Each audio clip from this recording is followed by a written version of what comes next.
बटुक का अवतार महाराज। तो महाराज जैसे ही बाबा भगवान का अवतार हुआ तो वो राजा बलि के पास जाते हैं महाराज। जब राजा बलि के पास जाते हैं तो उनसे त्रिलोकी मांग लेते हैं। तो महाराज एक लोक उनका ब्रह्मा जी के लोक में गया।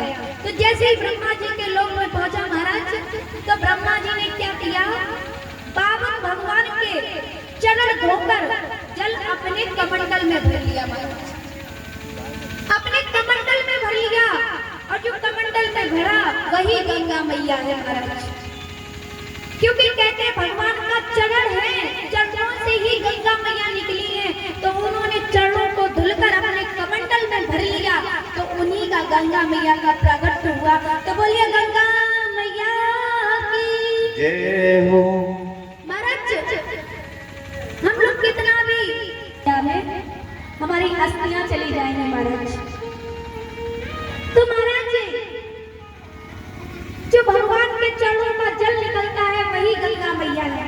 गंगा मैया का प्रागट्य यही से हुआ महाराज। महाराज गंगा मैया का प्रागट्य हुआ तो गंगा मैया पहले ध्रुव लोक में पहुंची, फिर वहां से सप्त ऋषि के मंडल में पहुंचे महाराज, फिर सुमेर पर्वत पे पहुंची महाराज। वहां से शंकर जी के जटाएं में गई और वहां से हिमालय से निकलती हुई महाराज जहां सगर के 60,000 पुत्र पड़े थे जिनकी राख पड़ी थी महाराज, वहां जाती गंगा मैया और उनके पावन जल से आज सगर के 60,000 पुत्रों का उद्धार हुआ। जैसे ही गंगा मैया ने अपने जल से स्पर्श करवाया वैसे ही उनका उद्धार हो गया महाराज। अब इन्हीं के आगे चलते हुए सौदास हुए और सौदास के नारी कवच और नारी कवच के खटवा महाराज, खटवा हुए और खटवा के आगे चलते हुए रघु हुए। इन्हीं से रघुवंश चला मिला, इन्हीं से रघुवंश चला। रघु से दशरथ हुए, दशरथ के 4 पुत्र हुए महाराज। कौन कौन से भैया नाम पता है क्या नहीं कि वो भी हमें बताना पड़ेगा।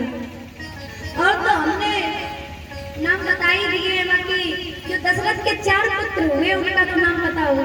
कितनी दूर है? 100 किलो।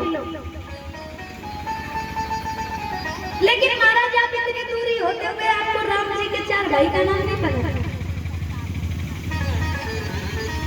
बड़े भक्त होने वाले हैं महाराज। बताओ क्या क्या है?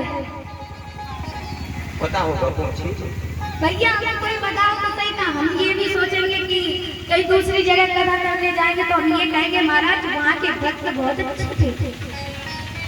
अयोध्या नजदीक थी इसलिए उन्हें राम लला का पूरा जीवन के बारे में पता था महाराज।